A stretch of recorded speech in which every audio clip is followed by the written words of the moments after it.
Sobre os desconhecidos casos, né, do Tremembé, qual história que chocou mais? Dos desconhecidos. Dos desconhecidos, cara, é uma história que é muito chocante. Olha, já falei. Nossa, cara. Que inclusive essa mulher tava lá na cela dos espíritos.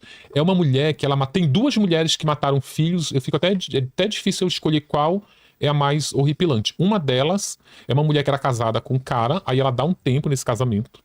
Enquanto ela dá esse tempo, ela se relaciona com outros homens, e aí daqui a pouco ela resolve voltar pro marido, o marido aceita ela de volta, e aí quando ela volta pro marido, ela tá grávida. Só que ela tá grávida do amante. Nossa. E aí o que ela faz? Ela esconde a gravidez do marido, esconde da mãe também, aí a barriga dela vai crescendo, ela chega a convencer que é um cisto que ela tem no ovário, no útero, e ela consegue um atestado médico dizendo que aquilo é uma doença. Justificar a barriga. Pra justificar. Só que aí, quando ela vai dar à luz, ela tá dormindo com o marido.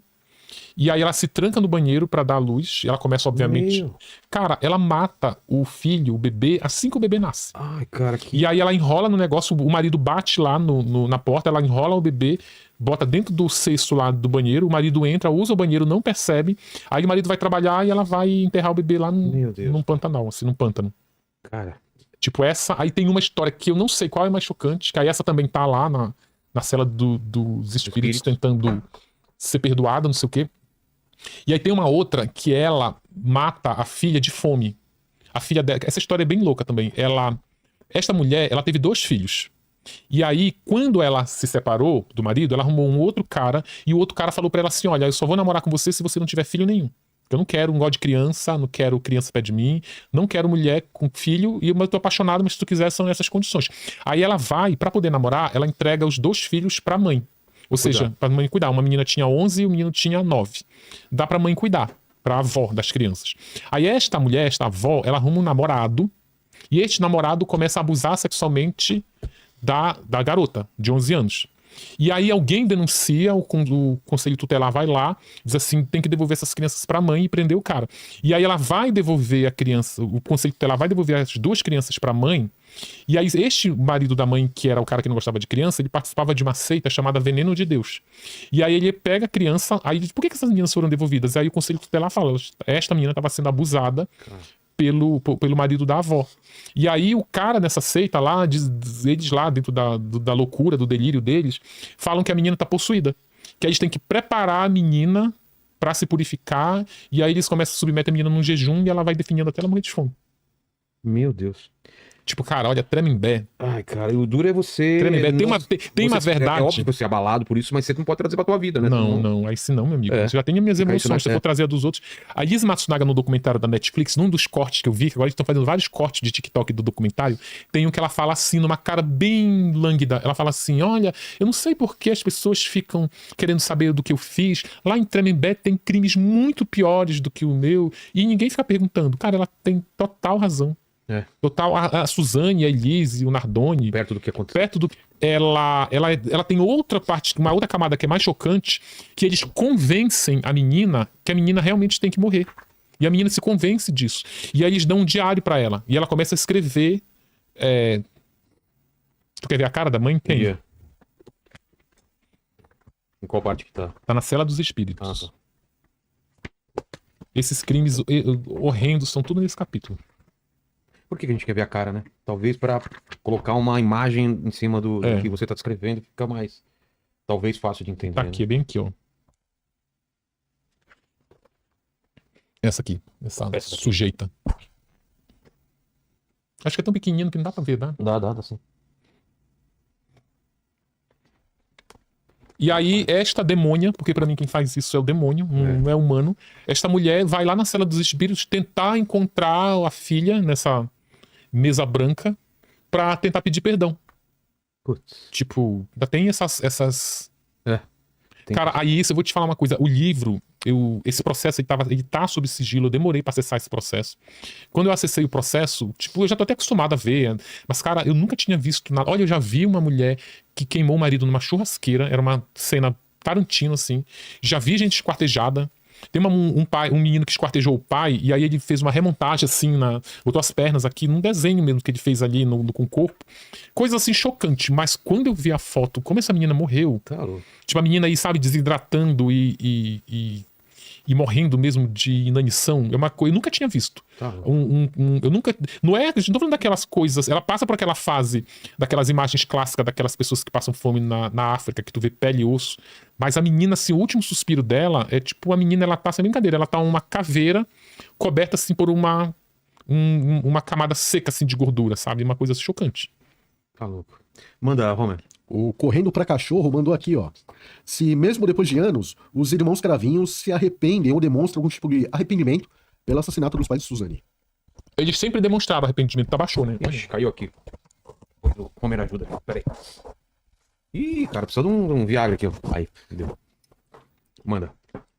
O Christian Daniel, eu vou derrubar isso aqui, tu tá ligado, né? Relaxa. Se acontecer isso, Essa árvore de Natal vai aqui, ser engraçado. essa luminária de cabaré. Foi adaptado aqui. O Christian e o Daniel, eles sempre demonstraram arrependimento no exame criminológico. Para as pessoas entenderem, quando um criminoso desse naipe está prestes a sair da cadeia, eles são chamados para aqueles psicólogos e eles têm que provar arrependimento. Se você... Primeira coisa que o psicólogo faz, tá arrependido? Tô. Tá arrependido por quê? Dependendo da tua resposta, tu é reprovado ou não no exame. Sim. Se você der uma resposta igual como a Suzane dá, tá arrependida, tô, por quê? Porque estraguei minha vida. Olha onde eu devia parar. Mano, ele já bota ali sua... Você tá computando o crime em prejuízo próprio. Tu tem que estar arrependido porque tu destruiu a vida das pessoas que tu matou. O Daniel e o Christian, eles sempre conseguiram provar esse arrependimento, ou porque eles choravam lá na época do criminológico. Os dois foram submetidos ao teste de Rorschach, e o laudo de Rorschach prova que eles estavam arrependidos. Tanto que eles saem, o Daniel e a Suzane, eles têm a mesma pena, 39 anos. O Daniel saiu 4 anos antes, porque provou logo que estava arrependido. Então, só pra deixar claro, isso não é uma opinião. Eu acho que o Daniel tá arrependido. É o que os laudos dizem. Tá. A Giovana Siqueira tá perguntando sobre o caso do Gil Rugai. E pergunta se, na tua opinião, né, se você conhece, ele é inocente ou culpado. Boa pergunta. O Gil Rugai tem um capítulo só pra ele. Qual que é a dele? Chama Cosme e Damião. Eu acho que é aqui. Inclusive, o livro traz o caso de amor dele, que é esse aqui, ó. É a página 210. Capítulo 6. Tá. Aí. Ele e o namorado, ele teve um romance dentro da cadeia. Olha, o Gil Rugai, ele se diz inocente. Mas tem uma coisa que eu acho muito interessante no Gil Rugai. Eu acho, se tu pegar a minha opinião, eu acho que ele matou. Mas ele convence muita gente de que ele é inocente. E ele, aqui no livro, ele convence muita gente que ele é inocente. E ele fala ele é de uma franqueza que, inclusive, isso tá nos laudos criminológicos. É numa franqueza que ele diz que ele foi julgado e condenado pela personalidade que ele tem. E não pelo que supostamente ele fez. E isso é verdade. Quando você vai para um tribunal do júri, você vai ser julgado pelo que o Ministério Público está te acusando, de ter matado alguém. Mas também vai entrar em jogo a sua personalidade. Você é frio? Sou. Então, meu amigo, tu já tá meio caminho andado para ser condenado. Na hora que tu vai falar desse crime, tu vai desaguar em choro, tu vai te descabelar todo? Vou. Então tu tem mais chance de ser inocentado. Agora, se você se comporta, por exemplo, o Gil, eu sou inocente, mas então tu tem que te comportar, pelo menos o júri espera que tu te comporte como alguém que perdeu o pai de maneira brutal e morto por alguém, mas ele não consegue entrar nesse personagem. E aqui no livro, ele fala isso, do que foi extraído dos exames criminológicos. Ele fala pra psicóloga, por exemplo, assim, olha, a minha avó, a minha mãe, elas vêm me visitar na cadeia e a minha avó, ela chora muito. E eu não consigo chorar, porque eu não sou de chorar. E ele era mesmo assim, ele tinha essa... Eu conversei com muitos amigos dele da época lá, que ele estudava aqui, que falam que o cara era uma pedra de gelo. E fora isso, tem uma outra questão, que ele é uma pessoa que era considerada muito esquisita. Tipo, ele andava mesmo no verão de sobretudo, preto. E aí ele colecionava umas coisas esquisitas. Ele tinha ele furtava, não chega nem a ser furtar, mas tipo, ele pegava coisas insignificantes. Por exemplo, eu vou pegar... Esse é o fio dental? Não, é maquiagem. Tá, vou pegar, tipo, eu peguei essa maquiagem e guardei. Tipo... Cleptomaníaco. Não, então não é cleptomaníaco, porque ele pegava coisas que às vezes põe pro isqueiro vazio. Ele pegava pegando mais coisas. E aí as pessoas procuravam, não achavam. E ele tinha um baúzinho que ele guardava tudo dentro. Tipo, aí abria o baú, tava o isqueiro que eu peguei, pegava a caneta da Gabriele, pegava e saia pegando as coisas. Ele tinha um colecionamento. E tinha umas esquisitices que ele dormia dentro de um baú, ele não queria dormir numa cama. Ele comprou um caixão pra dormir dentro do caixão, o pai mandou ele dar fim do caixão, aí ele fez um baú. Então, essas esquisitices, elas vêm à baila na hora do tribunal. Elas são julgadas. E aí, ele defende isso. Gente, a minha condenação é muito em função da minha personalidade, não pelo crime que eles dizem que eu cometi. Até recentemente, até março desse ano, os advogados dele ainda recorriam em instâncias superiores para ele ter um novo julgamento para anular a pena alguma coisa. Mas aí saiu uma decisão que praticamente não cabe recurso, que ele vai ter que conviver com essa pena pro resto da vida. Eu já conversei com um preso, eu lembro de um preso, eu não vou lembrar o nome dele agora, mas ele é um ex-policial rodoviário estadual. E aí, uma das, 3 anos atrás, eu encontrei essa pessoa na frente da penitenciária durante uma saidinha. E aí ele viu que eu tava trabalhando, ele falou assim: Ulisses, eu falei, eu queria falar contigo. Peraí, só um minuto, que tava saindo de preso, tinha que pegar Nardoni, não sei quem, peraí que eu falo contigo. Aí ele ficou esperando. Esse cara me abordou 6h30 da manhã, e eu simplesmente esqueci dele. Falei, não, espera aí que eu falo contigo, eu tenho que resolver coisa de trabalho aqui. E aí eu esqueci, quando eu tava voltando já, 12h30, o cara tava, tô indo embora, eu falei, eu tinha esquecido, desculpa, ou seja, o cara já tava, foi me esperando quase 6 horas. E aí ele veio contar uma história de que ele foi condenado, se ele já tá na saidinha, ele já tá cumprindo pena, cumpriu pelo menos metade ali da pena. Ele me contou que ele era policial rodoviário estadual, a arma dele desapareceu, aí ficou 3 dias sumida, aí daqui a pouco a arma dele apareceu no mesmo lugar de onde tinha sumido, e aí deu um tempo, ele começou a ser acusado de um crime que foi cometido com essa arma, nesse período que a arma estava desaparecida. Era um negócio de um desmanche de carro, e aí tinha todo um rolo ali de furto de carro que foi pra desmanche, alguém matou alguém e usou aquela arma dele. E aí ele conta que o erro dele foi não ter comunicado, como era uma arma funcional, ele não comunicou à corporação quando essa arma sumiu. Se ele tivesse lá feito comunicado, achei a arma sumiu, registrei, a arma apareceu, registrei, já era uma prova de que aquela arma não estava com ele. E aí ele fala que mesmo assim condenaram ele, se eu não me engano, a 26 anos de cadeia, e ele estava implorando para fazer uma perícia na arma, uma nova perícia, que se fosse feita por não sei quem, eu descobri que aquela arma dele nem foi a que tinha matado o cara. E aí eu fiquei pensando, o cara contou essa história. Eu fiquei pensando assim, muita gente diz que é inocente. Bom, se eu fizer botar uma mesinha lá e o atendimento, vai ficar uma fila quilométrica de preso dizendo que tá encarcerado injustamente.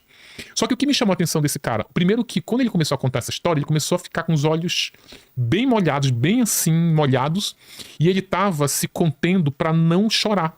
O cara já tava, impedido. Só que tem uma hora que ele não conseguiu e começou a derramar um monte de lágrimas. Eu falei, gente, esse cara já veio fazendo esse espelho com o Gil. O Gil não escorre nenhuma lágrima. Tudo bem que cada um tem suas emoções, né?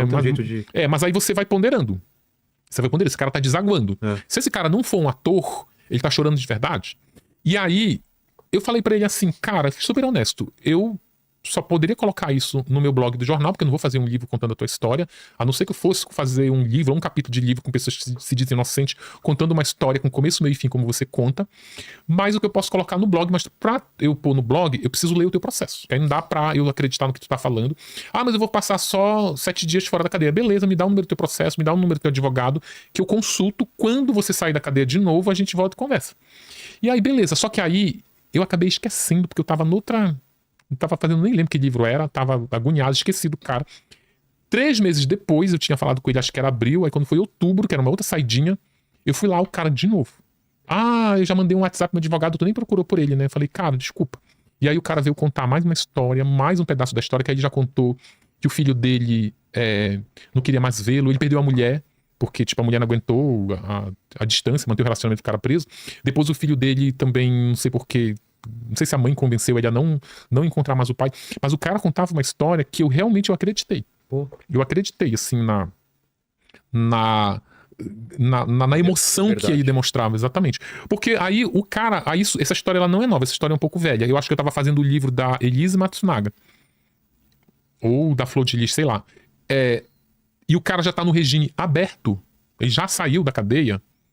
Tipo, e ele continua, até um tempo atrás, ele continuava tentando me provar que era inocente. E aí tu pergunta, gente, se o cara já tá solto, o cara já tá no regime aberto, fica parecendo que tanto faz se tu já tem o estigma da sentença. Tu já cumpriu a pena, a parte da pena que tu tinha que estar preso, tu tá solto. As tuas demandas agora tem que ser outras, reconstruir a vida, mas ele ainda batia nessa tecla de que ele é inocente.